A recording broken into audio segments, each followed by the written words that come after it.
Là, ce qui va se passer grosso modo, c'est que ça va sortir assez fortement, certainement. Ça va remplir le filet quelques bêtes. Un peu, Identifier chaque espèce, mesurer tout un tas de choses sur leur corps.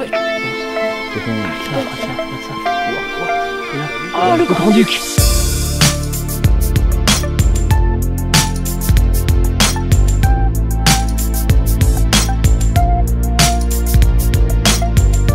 Chauve-souris Auvergne, c'est une association qui s'attache à étudier et conserver les chauves-souris sur la région Auvergne.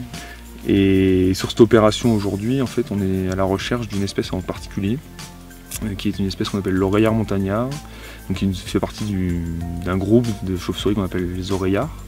Ce genre de chauve-souris, en fait, en France, on a 3 espèces différentes. L'oreillard gris et l'oreillard roux, qui sont un peu courants, qu'on a en Auvergne, ce sont des espèces assez courantes. Et la 3e espèce qui est le l'oreillard montagnard, et comme son nom l'indique, est a priori sur des milieux plus en altitude. Et la question qu'on se pose, c'est pourquoi pas chez nous, quoi. En Auvergne, on a une population de chauves-souris qui est relativement intéressante et extrêmement diversifiée, et qui est liée en fait à la diversité de paysages et d'habitats. Et qui fait que sur les 34 espèces de chauves-souris en France, on en a une 29 qui sont présentes sur la région Auvergne. Et a fortiori 28 sur le département de la Haute-Loire, qui regroupe tous ces éléments.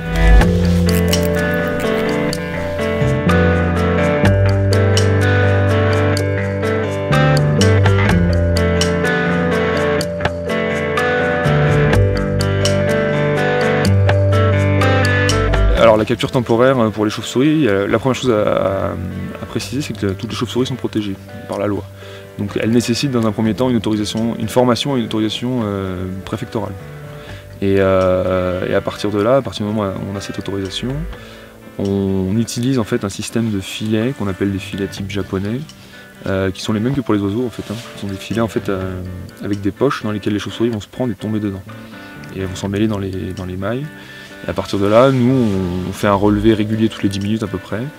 On va démailler les chauves-souris prises dans les filets. On les met dans un sac de contention au calme, ça les permet de se calmer et à elles de se détendre, au chaud. Et à partir de là, on a toute une série de mesures qui sont par espèce, qui vont être la mesure des avant-bras, le poids de certains doigts, ou voire même de pouces par exemple pour certaines espèces. Et à partir de là, on emmagasine une banque de données qui est nationale. En France, on a normalement tous les mêmes cadres à respecter. Et ces données partent et sont utilisées par le Muséum d'Histoire Naturelle à Paris. Et du coup, en gros, on travaille sur 3 axes différents. Un premier axe d'études, donc vraiment études scientifiques. Un second axe de conservation. Et un dernier qui est sur la sensibilisation et la communication, où on essaie d'intervenir auprès notamment des scolaires, du grand public, pour leur expliquer ce que c'est qu'une chauve-souris et essayer de démystifier un peu l'animal qui est vraiment ancré avec des mythes et des légendes.